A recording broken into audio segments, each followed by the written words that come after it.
Bonjour à toutes et tous. Bienvenue à Gabriel Attal, donc porte-parole du gouvernement, que nous recevons à l'Indépendant. Il a pour tradition d'aller sur le terrain à la rencontre des Françaises et des Français lors de ses déplacements. C'est donc avec un grand plaisir que nous vous accueillons.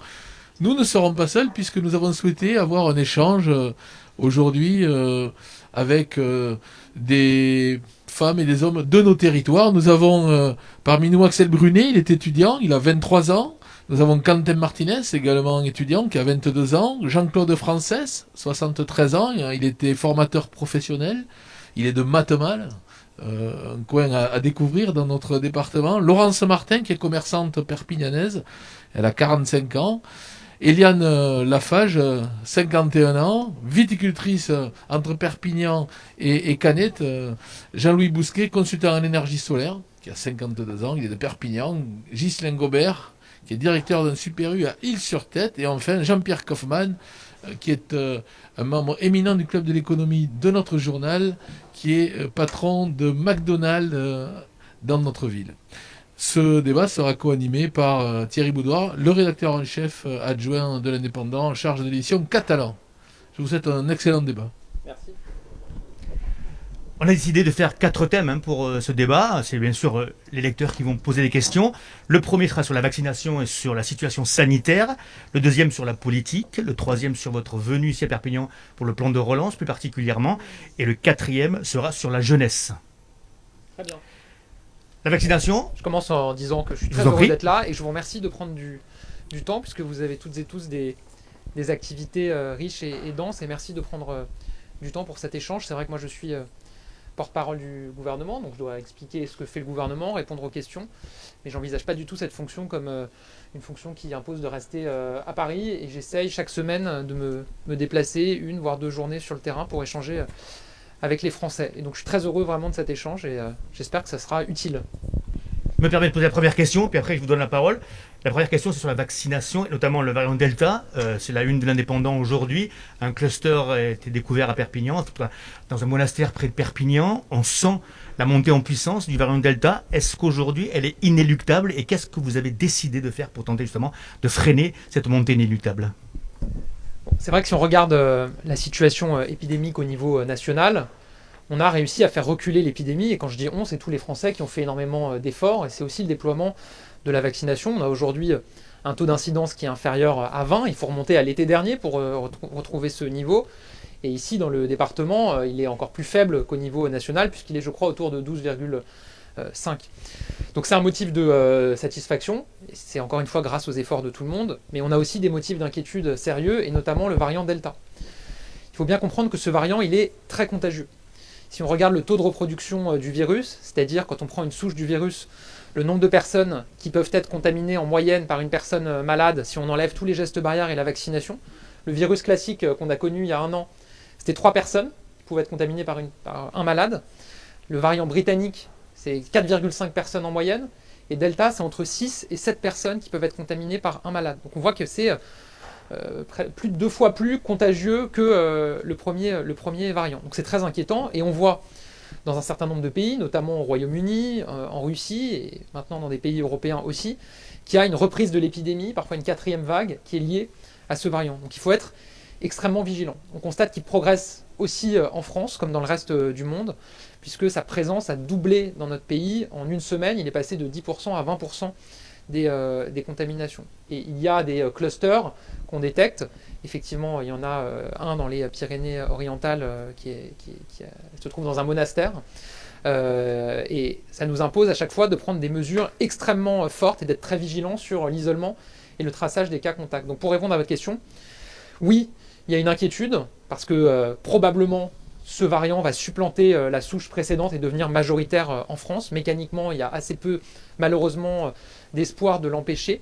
Mais ce qu'on peut empêcher, encore, c'est la 4e vague. Et il y a un seul moyen de l'empêcher, c'est la vaccination, puisque les vaccins sont efficaces contre toutes les formes du virus, c'est les scientifiques qui le disent, y compris contre le variant Delta. Une question? Oui, moi j'ai une question. Merci. Du coup, Alex Brunet. Donc. Axel Bernet. Axel, pardon. Ouais. Oui, donc moi je voulais vous poser une question parce qu'on voit, bon, la vaccination progresse, ce qui est une bonne chose, mais on voit qu'il y a toujours des personnes, et y compris des jeunes d'ailleurs, qui sont toujours réticents Et est-ce que du coup vous pensez que vous allez être obligé de passer par exemple une loi pour obliger les gens à se vacciner, ou vous n'allez pas obliger les dernières personnes, on va dire, réticentes à se faire vacciner? Bon, d'abord, moi je pense que sur ce sujet-là, il faut toujours se dire qu'on vient de loin. Si on se remet quelques mois en arrière, on va dire fin décembre, début janvier, d'abord il y avait de vrais doutes sur notre capacité à vacciner plusieurs dizaines de millions de personnes en quelques mois, et on a réussi à le faire. Et puis surtout, quand on faisait des sondages, on voyait qu'il y avait une minorité de Français qui avaient l'intention d'aller se faire vacciner. Aujourd'hui, on a plus de 34 millions de Français qui ont reçu une première dose. Et l'intention vaccinale, c'est-à-dire le nombre de Français qui déclarent vouloir se faire vacciner, n'a jamais été aussi haute qu'aujourd'hui. Donc ça, il faut s'en réjouir. Ça a progressé, ça a beaucoup progressé. On constate aujourd'hui qu'on arrive sur une forme de plateau, c'est-à-dire que le nombre de premières injections ne progresse plus beaucoup, voire il a eu tendance à diminuer assez nettement ces dernières semaines. Il y a une petite remontée ces derniers jours parce qu'on a beaucoup remobilisé, et c'est pas dans ce département de montagne que j'apprendrai que ralentir quand on est en côte, c'est pas ce qu'il y a de plus utile et de plus efficace. Donc il faut continuer à accélérer sur la vaccination. Bon. Qu'est-ce qu'on constate? On constate qu'effectivement, il y a un certain nombre de Français qui aujourd'hui ne souhaitent pas se faire vacciner. Et donc il faut les convaincre. Donc nous on déploie beaucoup d'efforts en termes de communication. On parie aussi beaucoup et on fait beaucoup confiance aux professionnels de santé, aux médecins, parce qu'ils sont au contact au quotidien de leurs patients, donc ils peuvent échanger avec eux, les rassurer. Et on souhaite que les médecins puissent par exemple avoir le fichier et la liste de leurs patients qui ont été vaccinés, pour que ceux qui n'ont pas été vaccinés puissent être appelés par leur médecin pour leur dire voilà, pourquoi vous ne vous êtes pas fait vacciner, est-ce que je peux répondre à vos questions, etc. Et puis, vous posez la question de l'obligation. Aujourd'hui, la question de l'obligation, elle se pose pour une catégorie de Français, c'est les soignants. Parce que les soignants, ils sont au contact des personnes souvent fragiles, et notamment dans les maisons de retraite. On constate qu'on est à peine à 50% des personnels des maisons de retraite vaccinés, et qu'on a des clusters de variants Delta dans des maisons de retraite qui sont arrivés par des soignants qui n'étaient pas vaccinés. Ce qui est totalement inacceptable, parce qu'on sait que les personnes en maison de retraite, c'est les plus à risque du virus. Et donc il faut les protéger. Et donc oui, on réfléchit à rendre la vaccination obligatoire pour les soignants. Avec Jean Castex, le Premier ministre, on va recevoir dans les jours qui viennent tous les présidents des groupes parlementaires, les associations d'élus locaux, échanger avec eux et donc envisager cette vaccination obligatoire. Pour ce qui est du reste des Français, encore une fois, il y a la confiance, la communication, et puis probablement des incitations. Je vous donne quelques exemples. Aujourd'hui, pour réaliser un certain nombre de choses, pour voyager, pour accéder à des grands rassemblements, il faut présenter un pass sanitaire. Le pass sanitaire, c'est soit le vaccin, la preuve qu'on a été vacciné, soit un test négatif. Aujourd'hui, les tests, ils sont gratuits. En tout cas, ils sont pris en charge par la sécurité sociale, parce que rien n'est jamais gratuit, c'est la solidarité nationale qui les prend en charge.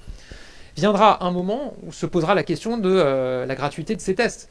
Et moi, je me mets aussi à la place de Français qui ont fait l'effort d'aller se faire vacciner, se dire que leurs impôts, leurs cotisations sociales financent les tests de personnes qui veulent aller en discothèque ou voyager, mais qui ne veulent pas se faire vacciner, ça pose quand même une question. Il y a une autre question qui se pose, c'est le périmètre du pass sanitaire. Est-ce qu'il faut demander le pass sanitaire pour d'autres éléments que les discothèques, les grands festivals ou les voyages? Ça fait aussi partie des sujets dont on va discuter avec les différents groupes politiques et les oppositions. Donc il peut y avoir ces incitations pour convaincre encore davantage de Français d'aller se faire vacciner. Une autre question? Monsieur Kaufmann. Au moment où la libération touristique vient juste de prendre forme et on voit qu'il y a plutôt de bonnes nouvelles, une volonté européenne de déplacement, on voit aussi l'arrivée du variant indien, et la question est, y aura-t-il une coordination européenne à attendre dans les semaines qui viennent, parce qu'on ne peut pas laisser les choses partir comme ça à volo. Nous, on a toujours poussé la plus grande coordination européenne possible, la France. Il y a eu un certain nombre d'aboutissements, notamment le pass sanitaire européen. C'est quand même positif de se dire que tous les pays européens tiennent compte des mêmes données et ont le même outil pour contrôler si les personnes sont vaccinées ou si elles sont protégées, parce qu'on peut attester avec un test négatif qu'elles ne sont pas contaminées par le virus.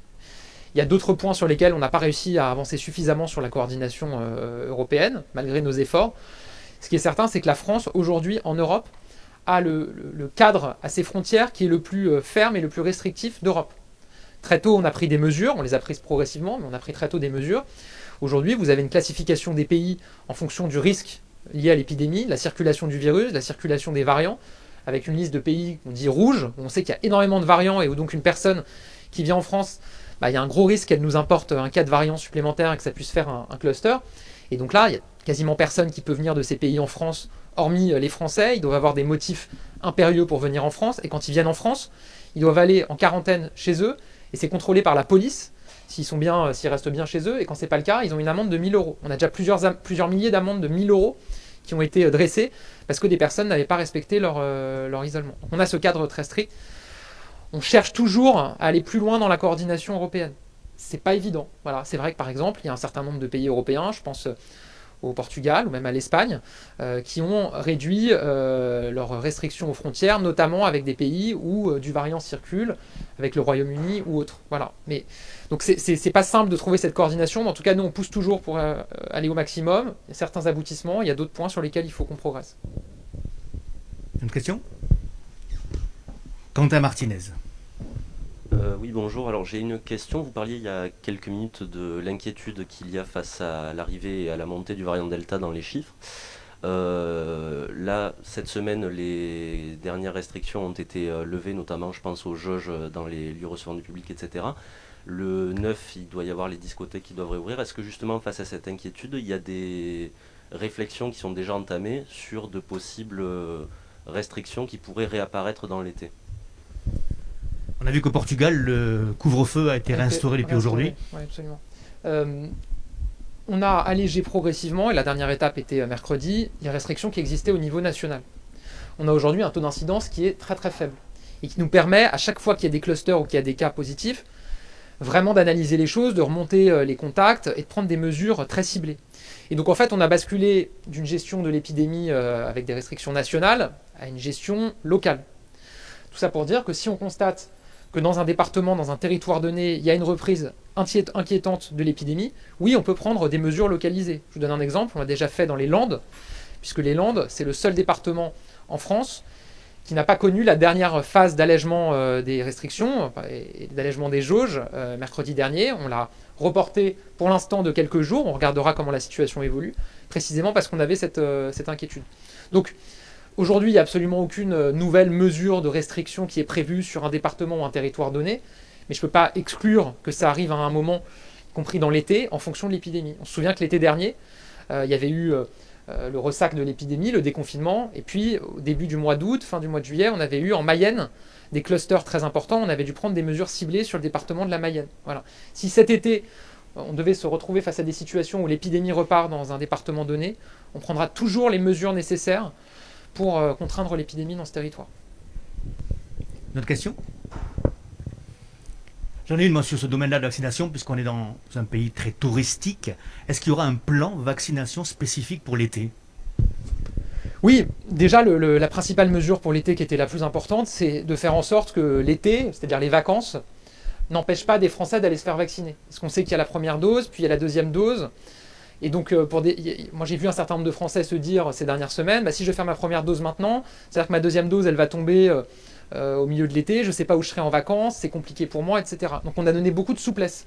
C'est-à-dire qu'une personne qui se fait vacciner, c'est entre 3 et 8 semaines pour la deuxième dose, et elle peut choisir la date en fonction de ses vacances pour éviter que ça lui oblige de retourner chez elle, etc. C'est le premier point. Le deuxième point, c'est qu'elle peut se faire vacciner avec sa deuxième dose sur son lieu de vacances. Ça, c'est quand même une avancée. Elle peut annuler le deuxième rendez-vous qui avait été fixé là où elle a eu sa première dose et en prendre un autre pour la deuxième dose sur son lieu de vacances. La troisième chose, c'est que du coup, on va renforcer les allocations de vaccins dans les territoires où il y a beaucoup de Français qui partent en vacances. C'est notamment le cas dans ce département. Il y aura suffisamment de doses pour tous les Français, tous les vacanciers qui voudront se faire vacciner ici comme dans les autres zones touristiques cet été.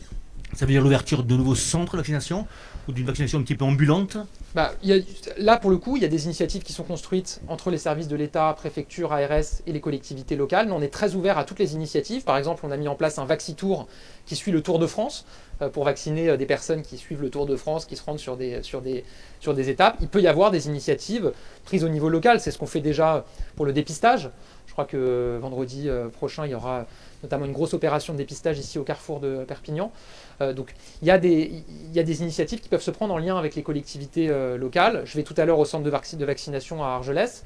Et donc oui, on va pousser pour qu'il y ait le plus d'initiatives possible pour convaincre des Français de se faire vacciner pendant les vacances. Merci. Oui, Eliane Lafage. Bonjour, alors je vais être un peu moins consensuelle et politiquement correcte. on entend dire alors, que des personnes en fait vaccinées peuvent être contaminées par le variant Delta et en mourir en fait. Donc voilà, je voulais savoir ce que vous aviez à dire là-dessus, juste pour peut-être que du fake, justement pour un petit peu démystifier. Non, mais vous avez raison, c'est important de poser toutes les questions. Et c'est pas tant ce que moi j'en dis que ce qu'en disent les scientifiques. Moi sur ces questions-là, je suis très humble, je suis pas un scientifique, donc j'écoute ce que nous disent les scientifiques, les agences de santé indépendantes, les experts indépendants qui remettent des avis sur les vaccins et qui produisent la littérature scientifique. Qu'est-ce qu'ils disent? Ils disent que les vaccins protègent à 90% contre les formes graves du virus. Ça veut dire qu'il peut toujours y avoir, de manière exceptionnelle, un cas où une personne développe une forme grave, mais que dans la quasi-totalité des cas, ça protège des formes graves. Je vais vous donner un exemple juste après. Et deux, que les vaccins limitent la transmission du virus. Et pour le coup, on peut toujours être contaminé en étant vacciné. Ça protège d'avoir une forme grave, mais qu'on peut être contaminé par le virus. Tout à l'heure, je disais qu'il y avait des soignants, dans une maison de retraite notamment, qui avaient malheureusement amené le variant Delta et contaminé des résidents. Il y a 21 résidents qui ont été contaminés dans cette EHPAD. Ils étaient, je crois, tous vaccinés. Donc, ils ont été contaminés. On sait que quand on est une personne très fragile, en étant vacciné, on a plus de risques d'attraper quand même le virus. Mais ce qui est encourageant, c'est que, à ma connaissance, sur ces 21 résidents qui ont été contaminés, aucun n'est décédé. Et je crois qu'il y a eu 2 hospitalisations temporaires, plutôt pour des formes sévères, mais pas des formes très très graves. Je ne suis pas sûr que ça ait nécessité une entrée en réanimation. Donc on voit que ça protège. Si ils avaient été contaminés sans la vaccination, malheureusement, on peut imaginer que ça aurait été beaucoup plus grave et qu'il y aurait eu des décès. Donc oui, les vaccins protègent, ils protègent y compris contre le variant Delta. Et le variant Delta n'a peur que d'une chose, c'est le vaccin. Une autre question? Oui. Laurence Martin. Oui, bonjour. Moi, je voulais savoir si vous aviez prévu, au moment de la rentrée scolaire, une campagne de sensibilisation auprès des lycéens et des étudiants, puisque c'est un public qui est un petit peu compliqué, qui a plutôt pas envie de se faire vacciner. Comment vous allez intervenir pour continuer à augmenter le nombre de personnes vaccinées? Oui, alors c'est une très bonne question parce que c'est un enjeu très fort pour nous. Ce qu'il faut, c'est cette campagne de vaccination, c'est notre épreuve d'immunité collective. Il faut qu'on arrive à l'immunité globale grâce à la vaccination, et les scientifiques nous disent qu'il faut que beaucoup de personnes, probablement autour de 80%, soient vaccinées. C'est pour ça qu'on a ouvert la vaccination aux adolescents. Pour l'instant, plusieurs centaines de milliers d'entre eux sont allés se faire vacciner, donc il y a quand même une demande et un engouement aussi autour de la vaccination, mais vous avez raison, il faut chercher à convaincre. Dès à présent, on a mis en place des actions spécifiques, par exemple auprès des étudiants. Alors, ils ne sont plus dans leurs universités, mais pour beaucoup, ils habitent sur les campus universitaires jusqu'à l'été, où ils ont leur studio qui n'est pas très loin de l'université. Donc on a mis en place, dans un certain nombre d'universités, des centres de vaccination dédiés aux étudiants, et on voit que ça fonctionne bien. Puis à la rentrée, vous l'avez dit, il faudra communiquer en direction des lycéens, en direction des étudiants, là aussi pour augmenter le recours à la vaccination. En plus. Ouais, je suis très sensible à cet argument. Les jeunes sont souvent des bons ambassadeurs auprès des parents. On le voit notamment sur la question de l'environnement, où il y a beaucoup de jeunes qui arrivent à convaincre leurs parents de faire un certain nombre d'actions. Une autre question sur ce domaine-là, où on change de sujet? On va attaquer un peu de politique, ça va vous changer? Le dimanche était un petit peu douloureux pour La République En Marche et pour le gouvernement. Est-ce que quelqu'un a une question sur la politique elle-même et donc en fait sur ce surlendemain, on va dire, d'élection? Laurence Martin. Oui, du coup, on a assez peu entendu Emmanuel Macron au lendemain des élections se prononcer sur les résultats. Donc on voulait avoir un petit peu votre retour du côté de La République En Marche. Bon, d'abord, c'est des élections locales. Et donc le président n'était pas spécialement attendu pour commenter des résultats. Il est chef de l'État, président de tous les Français. Et on est sur des élections locales. Bon. Le premier fait marquant, et ça le président de la République en a parlé très clairement, c'est l'abstention massive. Il y a une abstention colossale, abyssale, qu'on n'avait jamais vue dans notre pays dans une élection. Elle a probablement plusieurs facteurs.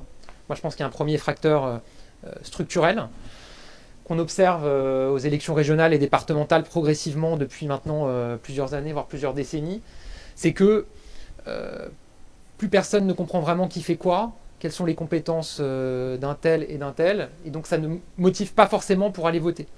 On a vu toutes les dernières élections régionales départementales, la participation qui baissait. Je discutais tout à l'heure avec mon ami le député Romain Gros, et il me donnait un exemple que je trouve assez frappant. Si on prend la rue qui est devant là où on se trouve, c'est une route départementale. Le trottoir est de la compétence de la commune et l'éclairage de la communauté de communes. Donc s'il y a un problème dans la rue, c'est assez difficile de savoir, il faut vraiment être un spécialiste pour savoir qui il faut contacter et comment on règle le problème. Ça me semble assez symptomatique de cette espèce de millefeuille qui est devenue indigeste. Et je passe sur les évolutions législatives qui ont eu lieu sous le quinquennat précédent. Je ne suis pas sûr que ça ait rapproché beaucoup les Français de ces collectivités locales. Ça, c'est sur le point structurel, et je pense que ça doit nous amener à réfléchir sur notre organisation territoriale et sur le fait de faire évoluer tout ça pour qu'il y ait davantage de liens entre les citoyens et leurs collectivités. La deuxième chose, c'est évidemment l'épidémie.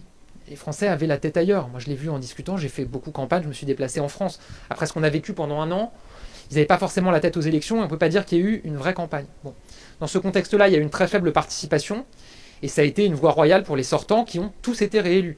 Prenez toutes les régions dans l'Hexagone, les sortants ont tous été réélus, et finalement, on peut assez difficilement dire qu'il y a un parti politique qui en sort très fortement gagnant, puisque dans les régions de gauche, la droite ne fait pas des bons scores, et dans les régions de droite, la gauche ne fait pas des bons scores. Bon.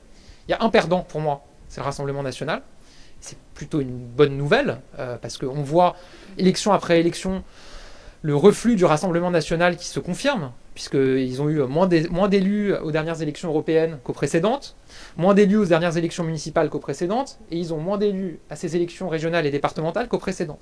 À la fin du quinquennat d'Emmanuel Macron, il y aura 40% d'élus Rassemblement national en moins qu'à la fin du quinquennat de François Hollande. Et on voit au niveau local que ça se traduit aussi par des défaites pour un certain nombre de ténors du parti qui espéraient beaucoup. On voit qu'il n'y a pas de magie à Lyon ici, et qu'à un moment on entendait le Rassemblement national prétendre prendre la tête du département ou être faiseur de roi, ils en seront absents pendant 6 ans. Voilà. Donc ça se traduit très concrètement. Pour La République En Marche, je ne vais pas vous dire que c'était une satisfaction, c'était une déception évidemment. Nous on rentrait dans le jeu à l'occasion de ces élections. On n'existait pas aux dernières élections départementales, aux dernières élections régionales. Et le fait est que pour les Français qui sont allés voter, qui ne sont pas les plus nombreux, c'est un tiers des Français qui sont allés voter à ces élections, ils se sont dit, est-ce que le bilan de mon président de région sortant est bon ? Si oui, ils ont voté pour le président de région. Sinon, ils ont voté pour des forces politiques qui étaient déjà représentées dans le conseil régional, qui incarnaient déjà cette opposition. Ce n'était pas notre cas. Donc c'est une déception parce qu'évidemment, on aurait souhaité faire des meilleurs scores. Voilà. On a fait des campagnes, on a fait émerger un certain nombre de talents qui demain permettront de construire des victoires. On sait que ça se construit progressivement. Je reprends l'exemple de Perpignan. Romain Gros a fait une très belle campagne l'an dernier. Il n'a pas gagné l'an dernier, mais ce qu'il a construit à l'occasion de cette campagne lui a permis d'être élu conseiller départemental cette année. Et on observe ça dans un certain nombre de territoires. À Aix-en-Provence, Anne-Laurence Pétel fait une très belle campagne sur les municipales. Elle ne gagne pas. Les 2 cantons d'Aix-en-Provence ont basculé La République En Marche. Donc progressivement, notre formation politique, elle va se construire localement. Voilà. Une autre question ? Eliane Lafage. Oui, donc c'est un constat qu'il y a eu un tiers de participation. Du coup, en fait, c'est aussi, il y a effectivement eu l'épidémie qui préoccupe beaucoup les Français, mais il y a aussi, je pense, certains désaveux ou une certaine perte de confiance des Français dans la politique, enfin, tous bords confondus, hein, bien évidemment. Voilà, qu'est-ce que vous pouvez dire là-dessus ? Comment redonner, en fait, confiance aux Français en la politique, en les hommes politiques aussi ? Oui, alors, moi je vous rejoins totalement. Je mets de côté ce que je disais tout à l'heure sur les compétences, l'organisation territoriale. Je pense que ça joue beaucoup. Il y a aussi effectivement cette question de désaveu. Et ça, pour le coup, pour moi, c'est une responsabilité des formations politiques, des partis politiques. Parce qu'on les a beaucoup entendus dans l'opposition dire il y a une très faible participation, c'est de la faute du gouvernement. De toute façon, c'est toujours de la faute du gouvernement pour eux. Mais je les ai assez peu entendus s'interroger elles-mêmes. Les partis politiques pourraient s'interroger aussi sur cette faible participation. C'est aussi aux partis politiques de donner envie aux Français d'aller voter. Et ça nécessite effectivement de se renouveler, de faire évoluer un certain nombre de pratiques. Moi, je fais partie d'une formation politique, La République En Marche, d'une majorité présidentielle, qui a permis un incroyable renouvellement en 2017, avec des nouveaux visages qui sont arrivés à l'Assemblée nationale, et qui cherchent à renouveler aussi le paysage politique au niveau local. Ça prend du temps. Mais moi, je pense que c'est la clé, le sésame, si on veut réussir à retrouver ce lien avec les Français. Question ? Jean-Louis Bousquet. Votre visite n'est pas un hasard, je pense, aujourd'hui. Demain, il y a un congrès du Rassemblement national à Perpignan. Vous êtes aussi là pour montrer que le gouvernement est aux côtés des Perpignanais ? Alors, C'est un contre-feu. je viens pas je viens pas au congrès, hein, si c'est ça la question. Je vous rassure, je préfère être clair pour éviter qu'il y ait un doute. Moi, je viens à Perpignan d'abord parce que je n'étais pas venu dans ce département depuis que je suis membre du gouvernement et j'avais à cœur de le découvrir. C'est aussi le département de notre Premier ministre qui m'en parle très régulièrement. On travaille beaucoup ensemble. Tous les lundis matins, on a un tête-à-tête et il me parle très souvent de son département. Et tous les matins, quand j'arrive dans son bureau, il y a toujours l'Indépendant parce qu'il le lit tous les matins. Je pense que c'est un des premiers lecteurs en termes horaires. Saine lecture. Voilà. Et donc, c'était important pour moi de venir découvrir ce département à l'invitation de mon ami Romain Gros, mais aussi de Laurence Gate et de Sébastien Cazeneuve. Et je viens aussi, j'en profiterai pour me rendre à l'événement qui est organisé par les Jeunes avec Macron, qui organise effectivement un événement ce week-end. C'est une manière de montrer qu'il n'y a pas de territoire pleinement acquis par le Rassemblement national. Et qu'il n'y a pas de propriété du Rassemblement national dans notre pays.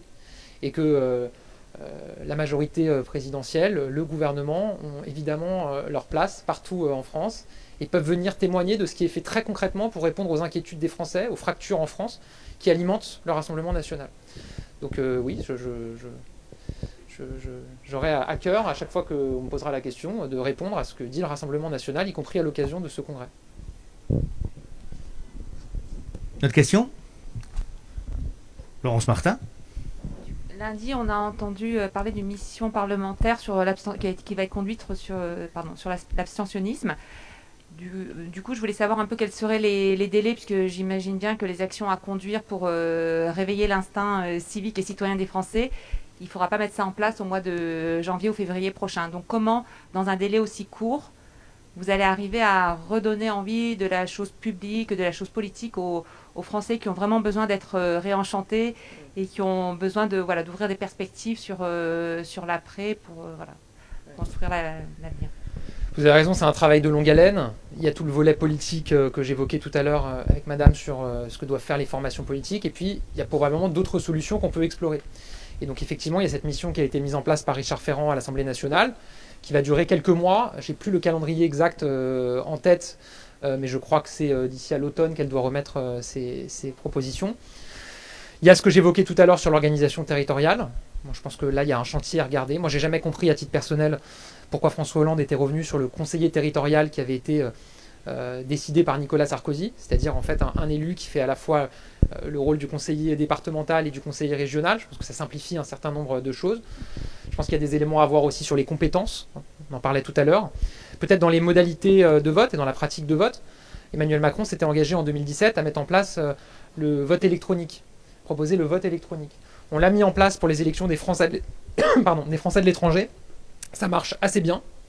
Ils ont expérimenté ça en mai dernier avec l'élection de leurs représentants consulaires. Ça fait partie des choses qu'on doit pouvoir regarder. Il y a un certain nombre de pays, notamment nos voisins, qui font du vote par correspondance ou qui font du vote électronique. Ça fonctionne très bien. Pourquoi ça ne marcherait pas en France ? Je ne vous dis pas là que c'est la réponse à l'abstention et que c'est ça qui va recréer le lien entre les Français et leurs institutions ou leurs représentants. Mais ça peut faire partie des moyens qu'on peut utiliser, mobiliser, en tout cas pour favoriser la participation aux élections. Après, moi je vous dis, pour moi le meilleur moyen de renforcer le lien entre les Français et leurs représentants, c'est d'avoir des représentants qui tiennent leurs engagements et qui, quand ils prennent des engagements devant eux, les respectent. S'il y a des Français qui, depuis maintenant un certain temps, ne veulent plus aller voter, c'est parce qu'ils se disent que ça ne sert à rien pour beaucoup. Et que ça ne sert à rien parce que celles et ceux qui seront élus ne feront pas ce pourquoi ils ont été élus. Et nous, on a à cœur, avec le président de la République, d'appliquer scrupuleusement les engagements qu'il a pris devant les Français en 2017. Et je crois qu'on est au rendez-vous de cette demande. Et donc j'espère que ça contribuera aussi à rétablir ce lien. On parle de vaccination peut-être obligatoire. Est-ce qu'on pourrait parler de vote peut-être obligatoire ? Moi, c'est un vrai débat et un beau débat, comme celui de la prise en compte du vote blanc. Moi, à titre personnel, j'ai jamais été très séduit par cette idée-là. Moi, je pense que si on veut rétablir un vrai lien entre les Français et leurs institutions, il faut plutôt leur donner envie d'aller voter plutôt que de leur dire que c'est obligatoire. J'ai peur que ça soit, entre guillemets, une fausse solution qui peut-être règle le problème de l'abstention, mais qui ne règle pas durablement le problème du lien entre les Français et leurs représentants. Une autre question sur ce dossier-là ? Faut hésiter. Non. Alors passons à votre visite. D'abord, la première quoi, c'est le plan de relance, que vous êtes venu ici, notamment avec une visite à la confiserie du Tech cet après-midi à Cabestany. Je donne la parole donc au panel pour les questions plus politiques et plus économiques, et plus portées sur ce plan de relance-là. Jean-Louis Bousquet.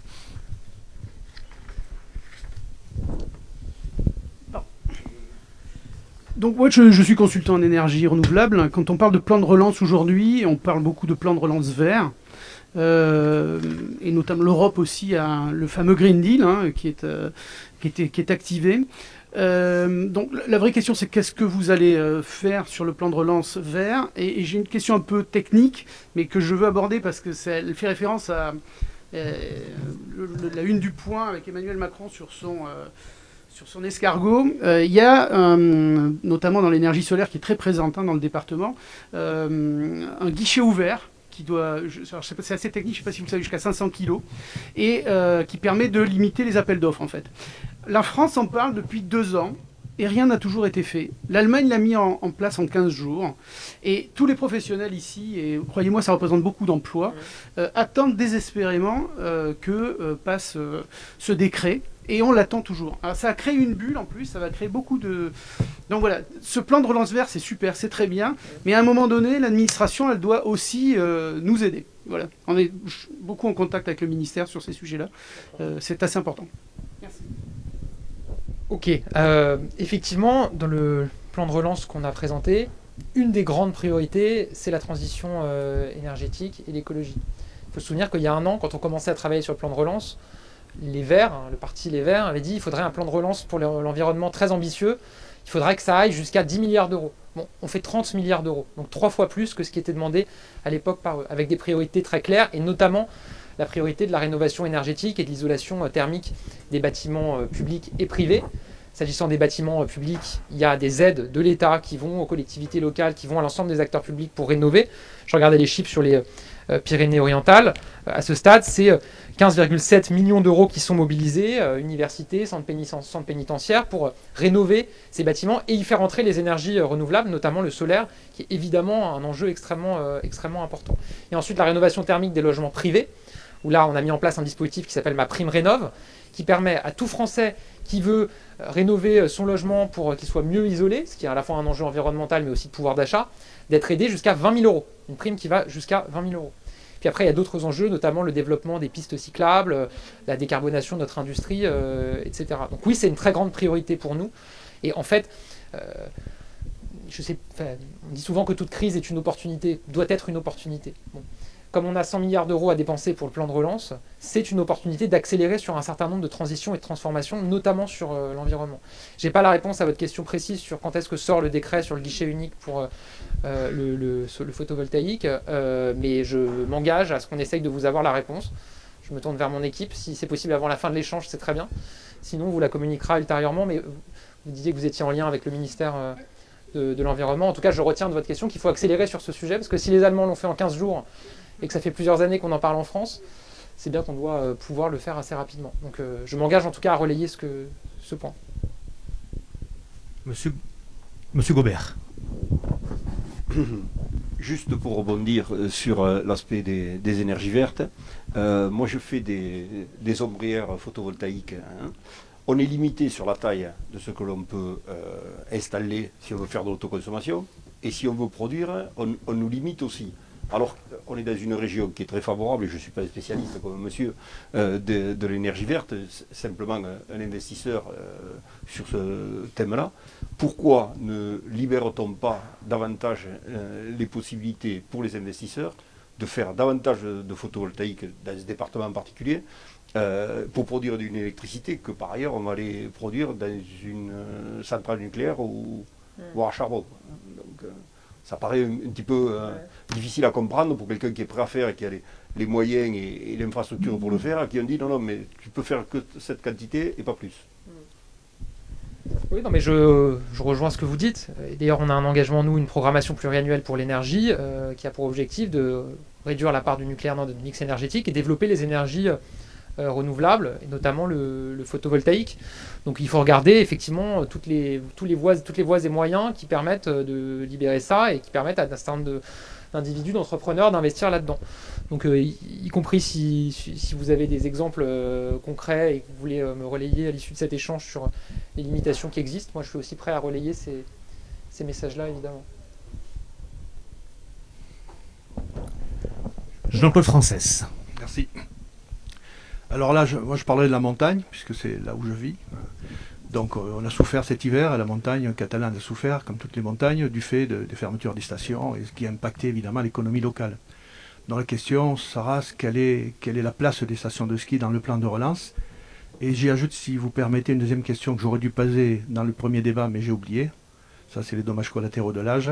S'il y avait, on vous excuse alors. S'il y avait à nouveau un Covid important sur l'hiver prochain, est-ce que vous fermeriez des stations ou vous trouveriez des solutions alternatives? Merci. Alors, deux questions donc sur l'aide pour les stations et puis les conséquences d'une nouvelle vague cet hiver. Sur le premier point, c'est vrai que les stations de ski ont été très directement et très durement impactées par la crise sanitaire. C'est un dossier qu'on a suivi de très près et d'ailleurs que le Premier ministre a géré lui-même à son niveau, puisqu'il a reçu lui-même par visioconférence à l'époque les acteurs de la montagne à plusieurs reprises, pendant plusieurs heures j'étais avec lui, justement pour trouver des solutions.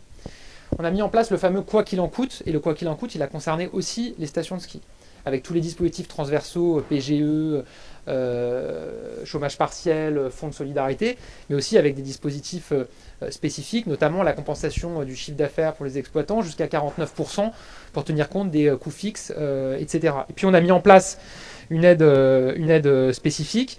Dans les Pyrénées-Orientales, elle a bénéficié à 6 stations pour un total de près de 19 millions d'euros. On voit que c'est très concret et ça a permis aux stations de tenir et de passer ce moment difficile. On a aussi mis en place une aide spécifique pour les saisonniers, parce que pour eux qui ont l'habitude de faire les saisons, c'était évidemment très, très difficile. Et donc évidemment, on va continuer à les accompagner, on ne laissera personne sur le bord du chemin. Vous posez la question sur l'hiver prochain. Moi, j'ai appris en tant que porte-parole depuis un an à ne jamais faire trop de plans sur la comète et à jamais exclure un certain nombre de choses pour l'avenir, parce que malheureusement, on découvre encore des choses sur cette épidémie et on peut se faire surprendre. Et après, on vous ressort ce que vous aviez dit quelques mois avant.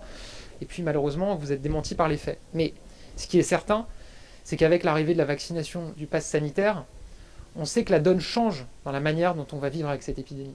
On va regarder ce qui se passe dans les prochaines semaines, dans les prochains mois. Ce qui se passe au Royaume-Uni est assez intéressant pour l'instant, et peut-être encourageant. Au Royaume-Uni, ils ont une remontée extrêmement forte du nombre de cas. Ça augmente de 80% par semaine environ. Ils viennent de passer les 20 000 contaminations par jour en moyenne sur la semaine écoulée. Pour l'instant, ils n'observent pas de remontée très forte à l'hôpital. Ce qui est plutôt un signe d'espoir, puisque si ça se confirme, il faut être extrêmement prudent.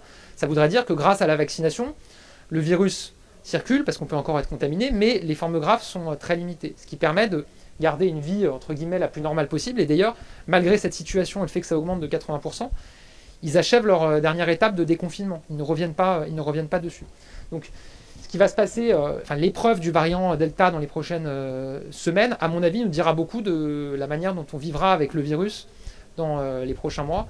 Et évidemment, j'espère que, grâce à la vaccination, au pass sanitaire, qui est quand même un nouvel outil qui permet de protéger, on puisse avoir une saison pour la montagne l'hiver prochain, qui soit une saison la plus normale possible avec des vacanciers qui peuvent s'y rendre. Monsieur Kaufmann. L'accompagnement qui a été fait face au Covid en matière d'embauche, de soutien de l'activité salariée était tout à fait remarquable et mérite d'être souligné à l'occasion. De même, l'accompagnement des jeunes pour leur trouver des solutions et revenir à l'emploi est aussi parfaite.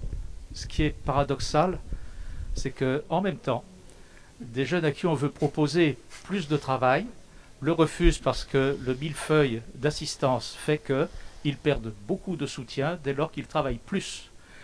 Et paradoxe dans le paradoxe, on en est maintenant à devoir engager des mineurs de 16 à 18 ans pour occuper nos emplois saisonniers. Étonnant. C'est un problème qui se répète très souvent ici dans le département avec tous ces emplois saisonniers. Oui, je sais bien. Et je sais bien qu'aujourd'hui, on cherche 120 000 personnes dans hôtellerie, restauration. On cherche 70 000 personnes dans le tourisme spécifiquement. Et on cherche plusieurs dizaines de milliers de personnes dans l'agriculture. Et de l'autre côté, on voit des Français, et notamment des jeunes, qui nous disent « Moi, je veux travailler, je cherche du travail ». C'est bien qu'il y a un problème. Il y a d'abord un problème en termes de formation. C'est pour ça qu'on a mis le paquet sur la formation, notamment sur la formation des jeunes, un plan de 15 milliards d'euros pour former dans les compétences, le développement de l'apprentissage. Je veux dire, dans cette crise, dans le quoi qu'il en coûte, il y a aussi une mesure très forte, précisément parce qu'on voulait préparer les jeunes à rentrer dans l'emploi, c'est le soutien massif à l'apprentissage. Plus 50% d'apprentis dans le département des Pyrénées-Orientales entre l'année dernière et la précédente, alors même qu'on avait la crise. Ça, c'est grâce à l'aide de 8 000 € pour les entreprises pour qu'elles prennent des apprentis. Ça permet de préparer des jeunes à l'entrée dans le monde du travail. Puis ensuite, il y a ce que vous dites. Et c'est un constat qu'Emmanuel Macron a fait dès son élection. Il faut qu'en France, travailler soit toujours mieux payé que ne pas travailler. Ça paraît être un constat de bon sens, mais force est de constater que jusqu'à aujourd'hui, ça n'est pas le cas. C'est pour ça qu'on a fait une réforme de l'assurance chômage qui permet notamment d'arriver à cet objectif-là en revoyant un certain nombre de règles. Moi, je m'étonne toujours que des personnes qui se disent très réformatrices, très en soutien des entreprises qui cherchent à recruter, à chaque fois qu'il y a une réforme un peu difficile, parce que c'est évidemment difficile à porter, finalement, elles reculent. J'entendais Xavier Bertrand il y a quelques jours dire non, moi, la réforme de l'assurance chômage, c'est vrai qu'il y a des personnes qui s'y opposent, c'est compliqué, ça peut précariser, etc. Il vaut mieux ne pas la faire. Si, il faut la faire, pour les raisons que vous évoquez. Malheureusement, le Conseil d'État, pour l'instant, nous a suspendu la réforme, puisqu'il considère qu'il y a encore trop d'incertitudes sur la situation économique.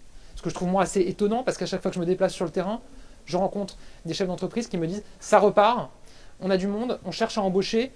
Et aujourd'hui, notre principal frein au redémarrage économique, c'est le problème de main-d'œuvre. Donc on va essayer de convaincre le Conseil d'État en lui répondant de mettre en place cette réforme assez vite. Mais en tout cas, cette réforme, elle va répondre très concrètement à la situation que vous évoquez et probablement inciter aussi à la reprise de l'activité. Hélène Lafage. Oui, alors je vais rebondir sur ce dont vous venez de parler, M. Kaufmann. Effectivement, voilà, l'apprentissage, alors c'est un très très bon dispositif. Effectivement, merci de nous aider là-dessus. Et nous, on a aussi beaucoup de jeunes en alternance. Par contre, voilà, on a aussi ce même souci d'avoir énormément de mal à trouver des gens qui veulent travailler dans l'agriculture. Ouais, nous, c'est la viticulture, mais c'est très très compliqué d'avoir des gens qui ont envie de travailler, qui sont motivés. Et voilà, de pouvoir embaucher, et on cherche à embaucher. Voilà. C'était juste une parenthèse, je ne vais pas vous reposer une question là-dessus. Voilà, alors nous, parmi des problématiques que l'on peut rencontrer, on a la problématique du réchauffement climatique, qui est une problématique qui est inéluctable, qui est à moyen et à long terme. Et là-dessus, en fait, c'est la viabilité de notre entreprise et la viabilité de la viticulture globale. J'inclus vraiment toute la viticulture dans mon propos. Et effectivement, on ne trouve pas en fait trop de recherche. On n'est pas très très soutenu dans qu'est-ce qu'on met en place en fait, comment on peut être aidé pour pouvoir pérenniser en fait la vigne et notre profession. Alors je sais que Emmanuel Macron soutient la viticulture et je l'en remercie parce que c'est quand même quelqu'un qui est un défenseur là-dessus. Mais de notre côté, voilà, pour parler du domaine Lafage, on met aussi en place de la recherche avec Supagro Montpellier. Voilà, on met tout un plan de recherche pour essayer de trouver les moyens. Alors ça peut être notamment l'irrigation, qui est aujourd'hui une vraie problématique dans le département et dans la viticulture en général, et où aujourd'hui on peut faire de l'irrigation contrôlée avec des datas, et on a aussi besoin de soutien de la part du gouvernement et des instances pour mener à bien en fait ces projets et pour être soutenu. Donc qu'est-ce que fait dans le plan de relance concernant cette problématique du réchauffement climatique? Alors effectivement, le réchauffement climatique, c'est un enjeu majeur pour notre agriculture, pour les agriculteurs et les exploitants d'aujourd'hui, mais c'est même un enjeu pour la pérennité de notre modèle agricole. Parce que vous vous mettez à la place d'un jeune qui envisage de s'installer, de reprendre une exploitation, ça coûte souvent de l'argent au départ en investissement. Et en plus, aujourd'hui, il se dit, si ça se trouve, tout peut être ruiné une année parce qu'il y a un épisode de gel exceptionnel, un épisode de sécheresse exceptionnel. Et donc c'est aussi un risque, et on sait que c'est déjà un enjeu aujourd'hui, de ne pas voir suffisamment de jeunes reprendre des exploitations ou s'installer dans l'agriculture. Donc c'est un enjeu fondamental. Et c'est un enjeu fondamental pour notre pays parce qu'on a vécu une crise sanitaire sans précédent, un confinement, et on a une chance, c'est que les Français ont toujours eu à manger dans leur assiette pendant cette crise, y compris pendant les moments les plus difficiles, parce qu'on a ce qu'on appelle une souveraineté alimentaire, et que ça c'est très précieux, et que tous les pays dans le monde n'en disposent pas. Donc il faut absolument le garder, arriver à le garder, c'est un talisman pour notre pays. Et on a vu notamment au moment du dernier épisode de gel, je ne sais pas si vous en avez été victimes ou pas. Dans le département, ça n'a pas été trop. Quelques vignerons dans les Fenouillèdes et dans Ouais. le Conflent ont été touchés, sérieusement touchés. Donc, On est plus, la problématique va être le manque d'eau en fait. Ouais, bien sûr. L'été et la chaleur. et qui est un enjeu qu'on trouve partout en France. Je suis allé en déplacement Et qui dans le du Jura chez un viticulteur qui avait aussi ce problème d'irrigation. Et qui réduit les rendements énormément et qui Bien permet sûr. donc difficilement de vivre de la vigne. Alors, donc, pour répondre très concrètement à votre question, dans le plan de relance, il y a une enveloppe spécifique d'1,2 milliard d'euros qui vise à financer l'équipement et la recherche d'équipements pour les exploitants agricoles contre les aléas climatiques. Donc c'est à la fois des filets anti-grêle, mais c'est aussi des systèmes d'irrigation, etc. Donc ça, en lien avec la préfecture, vous pouvez avoir des soutiens financiers très directement liés à vos projets et aux dispositifs dont vous souhaitez vous équiper pour ces sujets-là. Il y a des sous-préfets à la relance qui sont là spécifiquement aussi pour informer, pour accompagner les acteurs sur le terrain. C'est aussi repenser qu'est-ce qu'on peut mettre en place pour pallier à ça en fait. C'est quelle viticulture de demain en Bien fait. sûr. Quels sont les moyens Ouais. pour compenser en fait Ouais. Il y a un enjeu de recherche, et là pour le coup le ministère de l'Agriculture, mon collègue Julien de Normandie, en lien avec l'INRA, etc., on finance beaucoup de travaux de recherche sur ce sujet-là, puis il y a un enjeu d'équipement très concret pour les exploitants, et là il y a une enveloppe d'1,2 milliard qui est spécifiquement dédiée à ça. Une autre question? Attendez, on donne le micro, que tout le monde puisse entendre comme ça. Ouais, pardon. Oui, sans être spécialiste, je crois qu'il y a plus un problème réglementaire que financier, bien souvent. L'eau est liée, il suffit juste de l'autorisation de le faire. Et l'administration coince là-dessus. Ouais, Dans un certain nombre de cas, pas tous. Mais Je pense qu'il y a plusieurs enjeux. Il y a un enjeu financier, il y a un enjeu réglementaire. Et là, les préfectures, elles sont là avec leurs services pour accompagner aussi et pour trouver des solutions. J'entends que ça peut parfois ne pas être évident et qu'y compris administrativement, ça peut être très compliqué. Mais en tout cas, évidemment, on leur demande de la souplesse le plus possible. Alors, Jean-Claude Française et après Madame Martin. Oui, moi je reviens un petit peu sur l'assurance chômage qui inquiète aussi les stations au niveau des saisonniers, quoi. L'inquiétude étant que beaucoup de saisonniers reviennent régulièrement tous les ans, ils sont formés. S'ils sont dans une situation économique difficile, la crainte c'est qu'ils aillent chercher ailleurs du travail pour vivre et qu'on perde d'abord ces gens-là formés et puis qu'on ait du mal à trouver des saisonniers. Je rebondis un peu sur ce que était dit tout à l'heure, quoi. Si je peux rebondir, je me permets, il y a un projet de CDI saisonnier qui circule, notamment dans le, si je ne me trompe pas, dans tout ce qui est humide. Est-ce que c'est un chantier qui est sur la table? C'est le deuxième ou troisième déplacement où on m'en parle. Donc c'est clairement sur la table. Il y a même plusieurs exemplaires sur la table, puisque chaque fois que je rentre de déplacement, j'en reparle. Et je peux vous dire que c'est étudié de très très près par le ministère du Travail. C'est vrai que l'UMI le porte, mais beaucoup d'acteurs aujourd'hui portent ce projet-là. J'ai eu l'occasion d'en parler avec plusieurs chefs d'entreprise. Et donc ça fait partie des pistes qui sont regardées de très très près. Sur la question de l'impact de la réforme de l'assurance chômage sur les saisonniers, il y a un certain nombre de mesures qui ont été mises en place par Elisabeth Borne pour adapter la réforme telle qu'elle avait été préparée initialement par Muriel Pénicaud, notamment sur la durée de référence prise en compte, etc., pour, entre guillemets, limiter au maximum, notamment du fait de la crise, l'impact sur les saisonniers. Donc je pense que dans le projet tel qu'il est abouti à l'issue des concertations, il y a de quoi rassurer les acteurs touristiques et les saisonniers sur ce volet-là. Maintenant, ce qui est certain, c'est que cette réforme de l'assurance chômage, elle vise évidemment à inciter à la reprise de l'activité, comme on le disait tout à l'heure. Elle vise aussi à lutter contre une précarisation de l'emploi, parce qu'on sait que la France est championne d'Europe des contrats courts, avec des CDD, une augmentation de 150% ces dernières années des CDD de moins de 5 jours. Ce qui objectivement complexifie les choses, parce qu'après, quand vous retrouvez typiquement avec une crise sanitaire, vous avez des travailleurs qui ne sont pas protégés, puisqu'ils ne sont pas ils ne sont pas sous contrat, et on a mis en place une aide pour les saisonniers, par exemple, spécifique de 900 € pour les accompagner. Et donc voilà, il y a aussi cette volonté-là d'aller vers des contrats plus robustes et plus durables. On sait que, s'agissant des saisonniers et des acteurs touristiques, il y a un dispositif spécifique à inventer, et ça fait partie des pistes qu'on regarde. Laurence Martin. Pour moi, tout d'abord, je vais commencer par remercier le gouvernement pour toutes les mesures qui ont été faites en faveur des entrepreneurs, puisque j'ai profité dans mon entreprise, mais comme d'autres de mes pairs, du PGE, du Fonds de solidarité.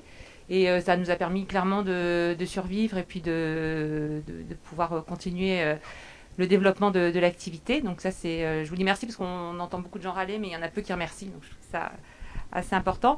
Et je remercie aussi Monsieur le Préfet que j'ai vu tout à l'heure pour avoir empêché l'arrêté de Louis Alliot le 30 octobre ou le 31 octobre dernier, visant à lever la fermeture administrative pour les commerces non essentiels. En fait, il nous mettait clairement dans une ornière, nous les commerçants, parce que j'ai aussi une boutique en centre-ville, et du coup, il nous aurait empêché de profiter de tout le dispositif de l'État qui protégeait les entrepreneurs. Donc voilà, donc ça c'était pour la partie remerciement. Également pour la formation, le plan de l'alternance est une vraie bonne idée, puisqu'on peut faire entrer des jeunes dans la vie active, et ça me fait rebondir sur le sujet suivant, c'est comment est-ce qu'on leur donne envie d'aller travailler à ces jeunes. J'ai de la chance, j'en ai qui sont performants, qui sont déterminés, qui ont envie, mais je vois autour de moi, il y en a beaucoup d'autres qui le sont moins, qui finalement, quand un matin c'est compliqué, ils ne se lèvent pas, ils quittent l'entreprise sans préavis, ni même un mot auprès de leurs employeurs. Comment est-ce qu'on redonne envie ou envie tout court, parce que je ne pense pas qu'ils l'aient perdu, puisqu'ils n'ont jamais vraiment eu envie d'aller travailler, mais de les engager dans le travail, dans l'effort, dans le mérite aussi, puisqu'il y a toute une chaîne vertueuse là-dessus. Donc ça, c'est pour la partie des jeunes. Et ensuite, pour les entrepreneurs, parce que moi, j'ai très à cœur la jeunesse, les entrepreneurs, comment les encourager à plus entreprendre. Aujourd'hui, on a une vraie difficulté administrative, tout est lourd, tout est compliqué, tout peut nous dissuader. En plus, on a quand même un indice de confiance en ce moment qui est assez faible avec ce virus pour y aller. Donc comment est-ce qu'on leur donne envie et on les sécurise dans leur projet d'entrepreneuriat, même si sécurité et risque, ça ne va pas avec l'entreprise, mais voilà. Alors, et d'ailleurs, je pense que Il y a du boulot là. Non, oui, il y a du boulot, et je pense que les deux questions se rejoignent. Moi, je pense que d'abord, il y a un milieu où on peut faire beaucoup et où on fait encore pas suffisamment aujourd'hui, c'est dans l'éducation nationale. Il y a toujours eu une forme de réserve ou de méfiance dans l'éducation nationale à ouvrir grand les portes au monde de l'entreprise, aux entrepreneurs, pour aussi développer cette culture-là chez les jeunes. Il y a beaucoup de progrès qui ont été faits ces dernières années. Il y a des associations qui travaillent beaucoup là-dessus. Et moi, quand j'étais secrétaire d'État à la jeunesse, je les ai beaucoup soutenus. Je pense à Entreprendre pour apprendre, par exemple. Et à d'autres associations qui vont très concrètement dans les collèges, dans les lycées, parler d'entreprise, aider les jeunes à développer des premiers projets d'entreprise qui ne portent pas forcément encore ce nom-là, mais qui permettent de les acclimater à ça, de leur donner ce goût-là. Et ça, je pense que c'est essentiel. Ensuite, pour moi, il y a un deuxième enjeu indispensable, qui est celui de ce qu'on appelle les savoir-être. Vous l'avez évoqué à un moment, bah oui, se lever le matin pour arriver à l'heure, dire bonjour, accepter d'avoir une consigne et ne pas le prendre comme un acte de défiance illégitime. Moi, je rencontre beaucoup de chefs d'entreprise qui me disent que ça, pour le coup, ils ont le sentiment que ça se dégrade, ou en tout cas qu'ils ont le sentiment depuis plusieurs années que ça se perd. Et ça, pour moi, c'est un enjeu fondamental. Et notamment, quand j'étais secrétaire d'État à la jeunesse, j'avais lancé un projet qui s'appelle le Service national universel, qui se déroule encore. Il y a la deuxième édition qui se déroule partout en France avec 20 000 jeunes aujourd'hui qui participent, qui vise notamment à ça. On ne règle pas tout en un mois de service national universel, mais qui vise aussi à être un autre moment charnière. On donne ça chez les jeunes, on apporte ça chez les jeunes, notamment cette question des savoir-être. Et là aussi, je pense que l'éducation nationale, elle doit beaucoup. Moi, j'ai jamais compris pourquoi c'était pas obligatoire ou plus obligatoire de se lever quand le professeur rentre dans la salle. Ça paraît anecdotique. Je veux dire, c'est aussi par des éléments symboliques comme ceux-là qu'on accepte qu'il y a une autorité légitime et qu'on respecte cette autorité légitime, et que derrière, quand on grandit et quand on rentre dans la vie active, on a appris à la respecter et donc à avoir ses savoir-être. Et puis, il y a la question de la formation et de l'insertion, où là, pour le coup, moi, ça rejoint ce que je disais tout à l'heure. Quand vous allez sur un déplacement, vous rencontrez des chefs d'entreprise qui vous disent on n'arrive pas à recruter de jeunes ou à les garder, et qu'à 500 mètres, vous êtes dans une mission locale et vous voyez des jeunes qui vous disent moi j'aimerais travailler mais j'ai pas de travail, enfin c'est un truc de fou comme on dit, c'est-à-dire qu'il y a vraiment quelque chose qui fonctionne pas. Et donc là, avec le plan Un jeune, une solution, vraiment on met le paquet pour arriver à insérer les jeunes qui sont totalement éloignés de la formation. Ça, c'est notamment le dispositif de garantie jeunes avec les missions locales, pour les remettre vraiment sur des rails et pour ensuite qu'ils puissent avoir une formation professionnalisante. Et ensuite on finance des formations. Et on met en place des dispositifs financiers pour aider les entreprises, pour inciter les entreprises à recruter des jeunes. Je ne sais pas si vous avez eu l'occasion d'utiliser ce dispositif, mais on a mis notamment en place une prime de 4 000 € pour toute entreprise qui recrute un jeune de moins de 26 ans. Je m'étais fait sortir les chiffres là aussi. Dans les PO, c'est 2800 jeunes qui en ont bénéficié l'an dernier. Et dans l'Aude, c'est 400 jeunes. Voilà. Donc c'est grâce à cette prime de 4 000 euros, c'est des jeunes qui ont été recrutés par leur entreprise sur des contrats longs. Et donc voilà, c'est une multitude de dispositifs, mais je pense que ce qu'il y a au cœur, c'est une question qui est sociétale que vous évoquiez au début, qui est l'envie de travailler, le goût de travailler. Donc il faut que ça soit incitatif de travailler. Et il faut qu'on ait reçu toute la formation nécessaire pour ça, y compris sur les savoir-être. Il y avait une deuxième question sur les entrepreneurs. Et ben, ça rejoint un peu parce que quand je disais ce goût de l'entrepreneuriat avec entreprendre, je donnais l'exemple d'entreprendre pour apprendre. Là, je pense aussi que l'éducation peut beaucoup. Après, vous abordiez le sujet de l'accompagnement financier. Voilà, Ouais. Les alléger arriver à alléger un peu tout ce qui est administratif et charges et les accompagner pour qu'ils puissent aller au bout de leur projet et qu'ils ne soient pas découragés avant même d'avoir... voilà. Parce qu'on sait que la route est longue, que le chemin est difficile et je l'ai emprunté. Et je pense qu'on peut être en mesure voilà, derrière, ils créent de la richesse, ils créent de l'emploi. Donc, à un moment, il faut leur ouvrir toutes les portes et toutes les voies pour que ça marche. Et pour nous, pour le coup, c'est vraiment au cœur du projet d'Emmanuel Macron, et on l'a fait dès le début de ce quinquennat, de simplifier toutes les démarches. Il y a une loi très importante qui s'appelle la loi Pacte. Je ne vais pas revenir sur tout ce qu'il y a dedans, mais ça simplifie les démarches pour créer son entreprise. Ça met en place le droit à l'erreur pour qu'on ne soit pas harcelé par... les services de contrôle, etc. Et donc évidemment ça a vocation à s'appliquer aux jeunes. Moi il y a un autre sujet qui m'intéresse quand on parle de la jeunesse, c'est l'idée alors c'est pas ici une annonce que je fais toujours attention comme je suis porte-parole du gouvernement, mais je pense que c'est un sujet intéressant de travail, y compris pour la campagne présidentielle et pour l'élection présidentielle, mais c'est l'idée d'un petit capital de départ pour les jeunes. Parce qu'on sait que c'est une vraie inégalité entre les jeunes qui ont les moyens, notamment grâce à leur famille, d'avoir le petit capital qui permet de se lancer, de créer son entreprise, et les autres, il y a une vraie inégalité.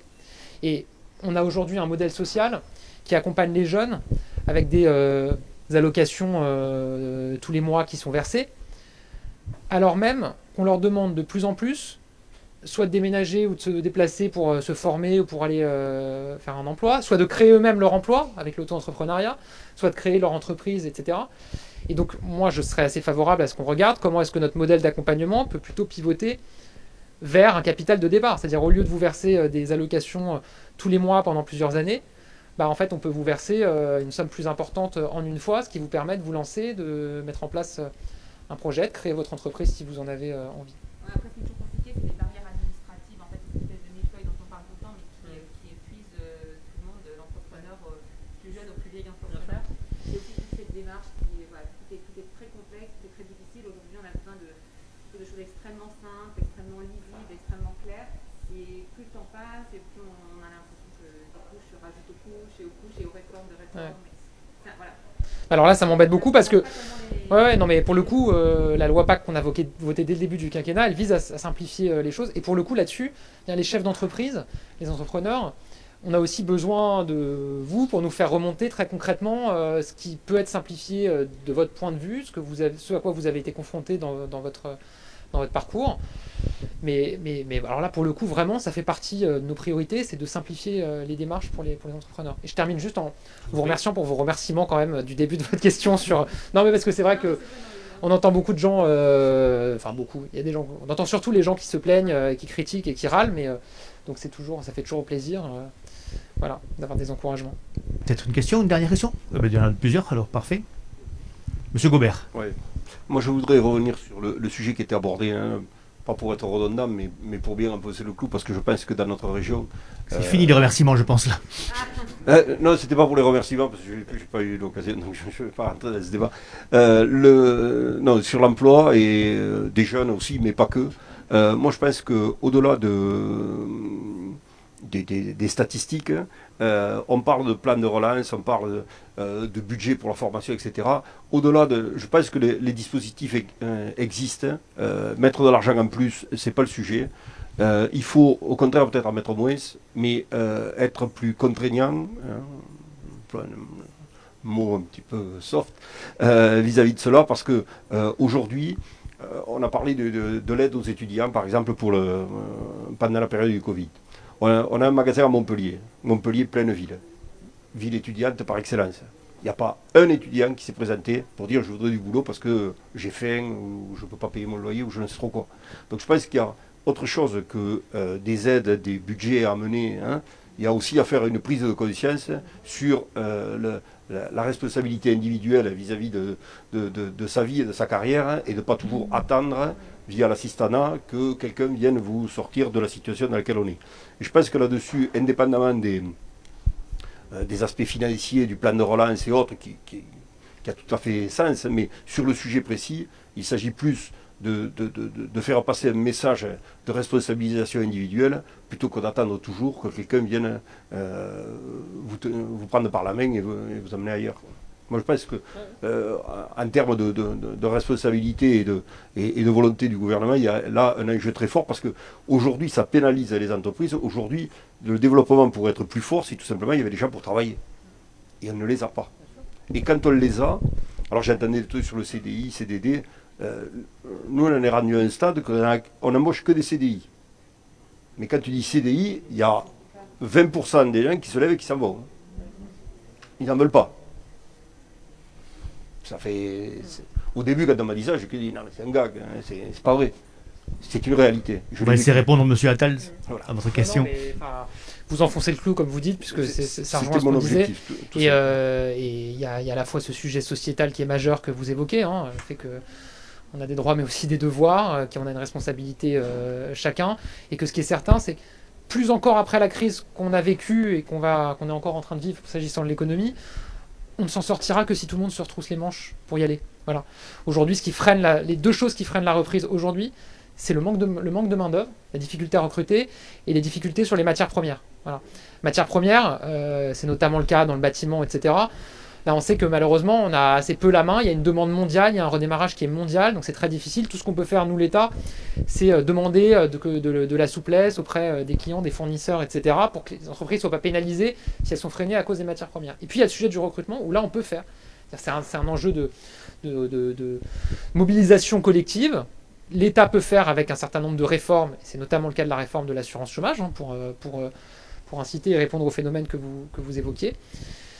Voilà, nous on a cette détermination-là, et c'est important aussi que beaucoup de Français s'expriment en ce sens, parce que je pense qu'il y a une majorité silencieuse qui pense vraiment comme vous. D'ailleurs, vous êtes extrêmement majoritaire dans ce panel, et il faut qu'elle s'exprime aussi pour que le pays avance. Voilà, donc je vous remercie de l'avoir fait. Juste, monsieur, j'ai eu la réponse sur le décret, puisque mon équipe a du coup vérifié et m'a envoyé. Donc sur le décret guichet unique, la concertation vient de s'achever. Le décret doit paraître prochainement, après les derniers échanges avec la Commission de régulation de l'énergie.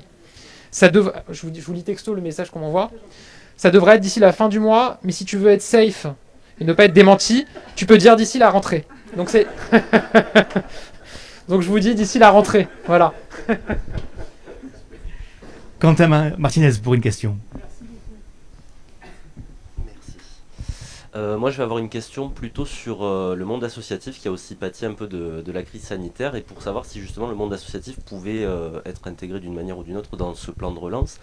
Parce que je suis coprésident d'une association locale sur ma commune, et j'ai la chance, entre guillemets, d'être sur une association qui a résisté quand même à la crise sanitaire, puisque c'était beaucoup de sections sportives qui donc ont pu reprendre assez tôt dans l'année, mais je suis en contact avec d'autres associations qui, elles, font beaucoup de culturel ou d'activités manuelles, etc., qui n'ont pas pu reprendre jusqu'à très récemment, et qui, du coup, ont eu une perte d'adhérents massive, puisqu'en fait, les associations vivent de subventions, mais surtout de cotisations des adhérents.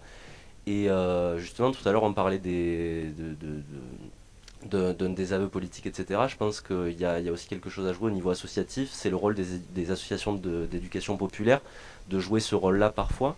Il y a aussi le volet de la formation qui peut être intégré dans les associations. Enfin, dans mon association, justement, on a une service civique, on a une salariée.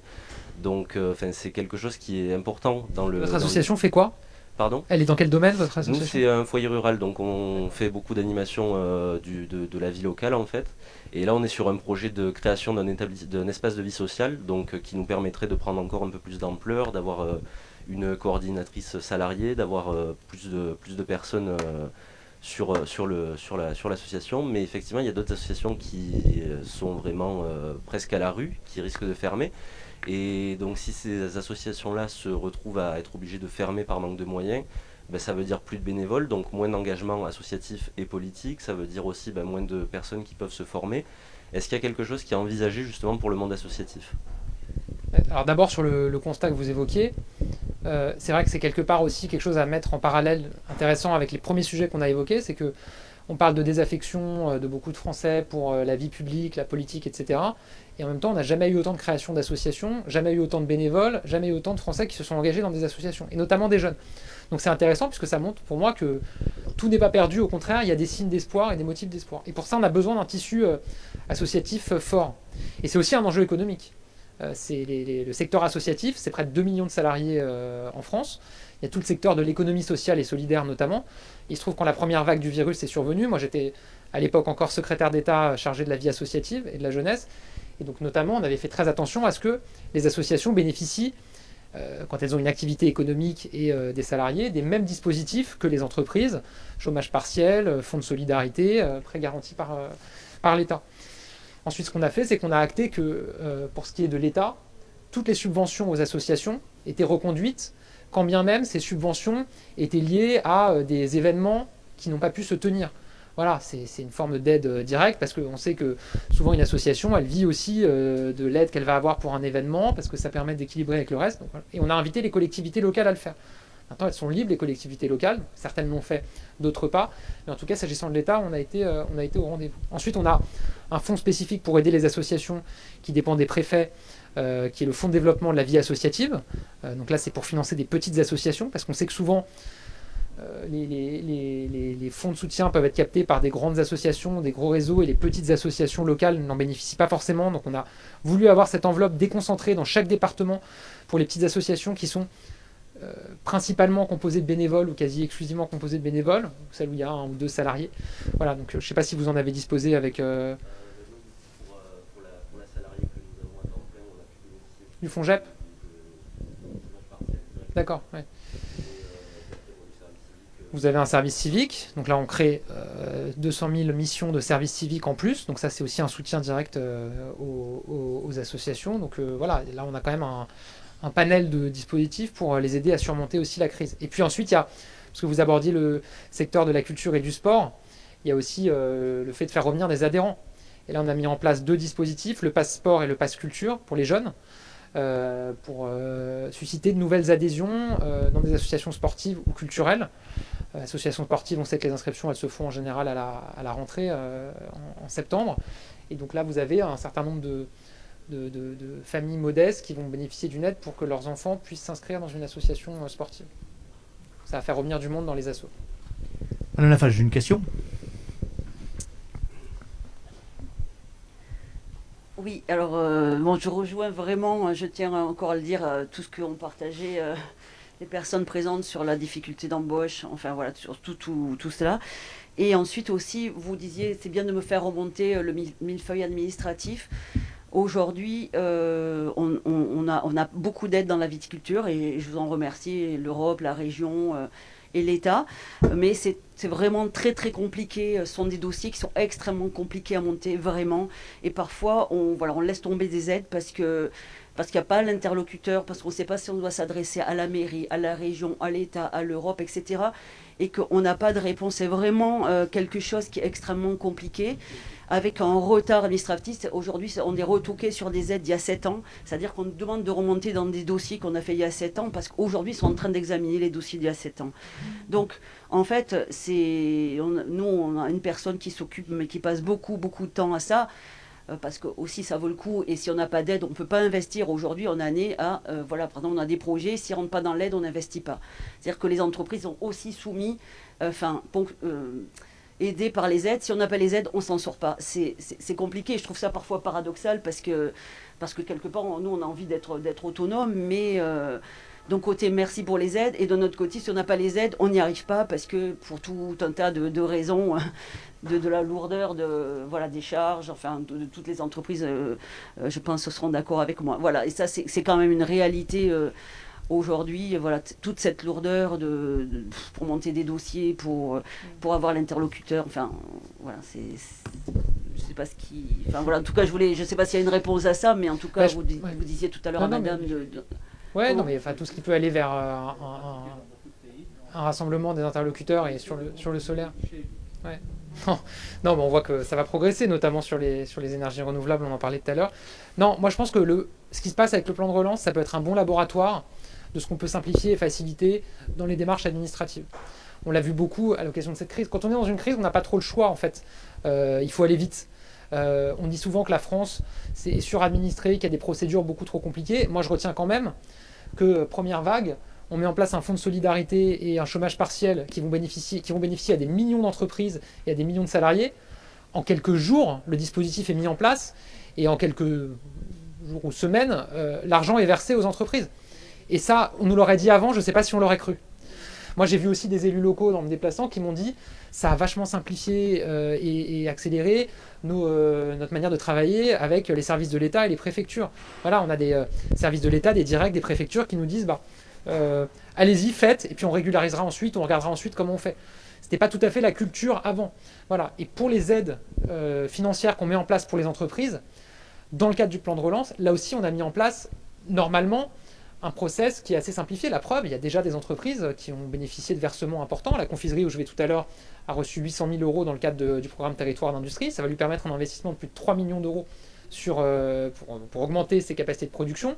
Je me rends dans un domaine viticole tout à l'heure qui n'est pas le vôtre, donc désolé, mais je reviendrai chez vous. Je crois que c'est Château Nadal. C'est au Soleil, effectivement. Voilà, qui a bénéficié de chèques export. Je ne sais pas si vous avez pu en bénéficier ou si vous avez regardé.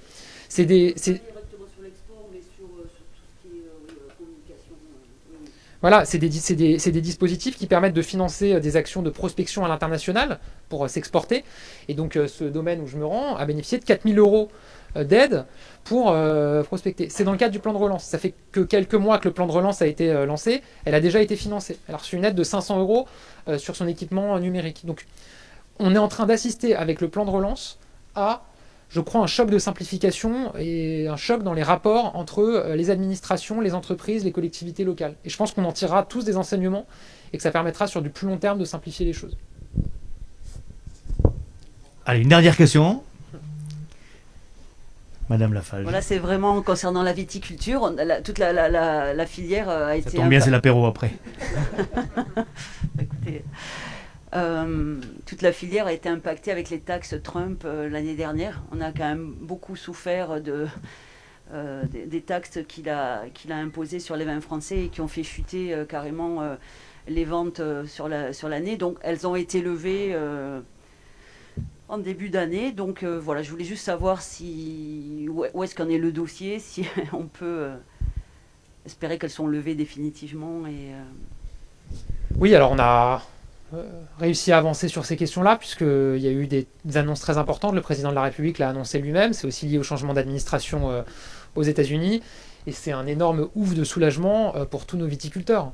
Il y a eu, je crois, une baisse de 50% des importations de vins français liées à ces sanctions dans le cadre du conflit Airbus-Boeing. Et ça a été très difficile pour nos viticulteurs. D'ailleurs, au début de l'année, Bruno Le Maire avait annoncé une aide spécifique pour ceux qui perdent plus de 50% de leur chiffre d'affaires, une aide qui pouvait aller jusqu'à 200 000 euros.